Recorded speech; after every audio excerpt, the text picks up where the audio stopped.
बूढ़े बाप की कहानी। एक गांव में एक आदमी रहता था जो बहुत बूढ़ा हो चुका था,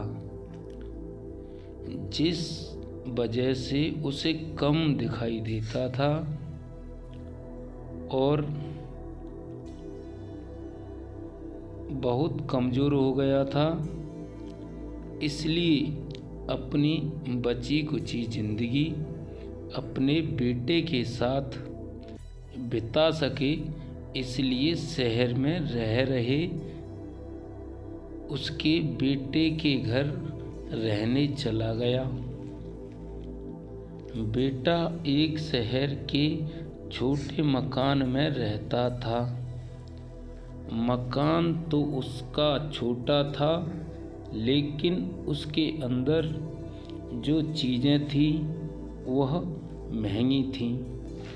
उस मकान में बेटा, उसकी पत्नी और उसका एक 4 साल का बच्चा, यह छोटा सा परिवार साथ मिलकर रहता था।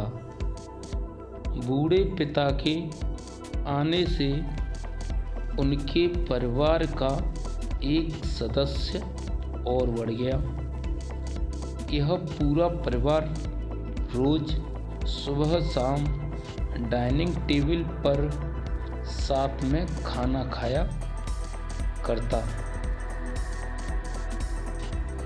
बूढ़ा पिता अपनी कमजोरी के चलते हमेशा खाने की चीज़ें नीचे गिराता रहता और कई बार कांच के बर्तन भी टूट जाया करते थे।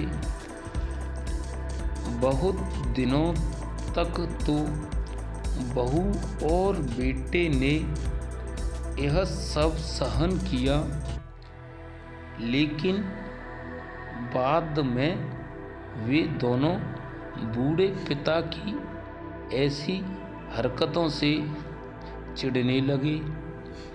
अब खाने का समय जब जब होता तो बूढ़ा बाप एक कोने में बैठकर खाता और बाकी परिवार डाइनिंग टेबल पर खाना खाया करता। डाइनिंग टेबल पर बैठे बैठे दोनों पति पत्नी कभी कभी अपने बूढ़े बाप को तरफ देख लिया करते। बूढ़े बाप की आंखों में उन्हें आंसू नजर आते, मगर कोई असर ही नहीं होता।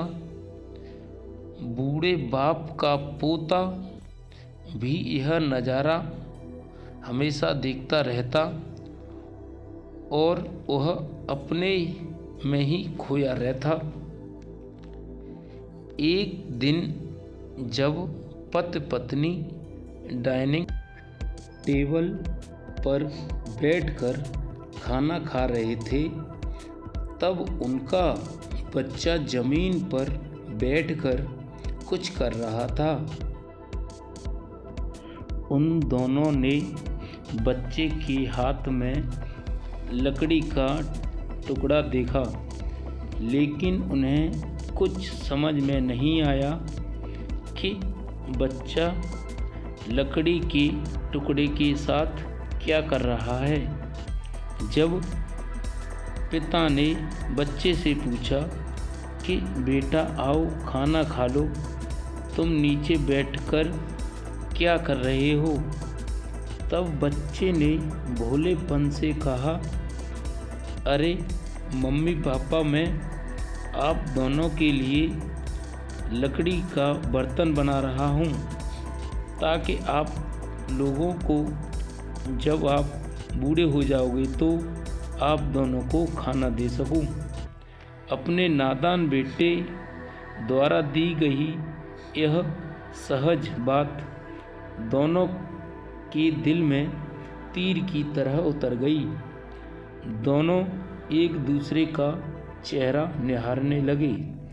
बिना कुछ कहे ही दोनों की आंखों में पानी आ गया और उन्हें अपने भविष्य की किताब अपने आप सामने खुलती हुई नजर आई। उन्हें समझने में ज़्यादा देर नहीं लगी कि अब उन्हें आगे क्या करना पड़ेगा। अगले दिन कमरे के कोने से वह पुराना मेज हट गया और अब बूढ़ा पिता और बाकी का परिवार साथ में मिलकर फिर से खाना खाने लगा। दोस्तों, अगर आपको हमारी कहानी अच्छी लगी हो तो लाइक करें, हमारे चैनल को सब्सक्राइब करें ताकि आपको आगे भी ऐसी कहानियाँ सुनने के लिए मिल सकें। धन्यवाद।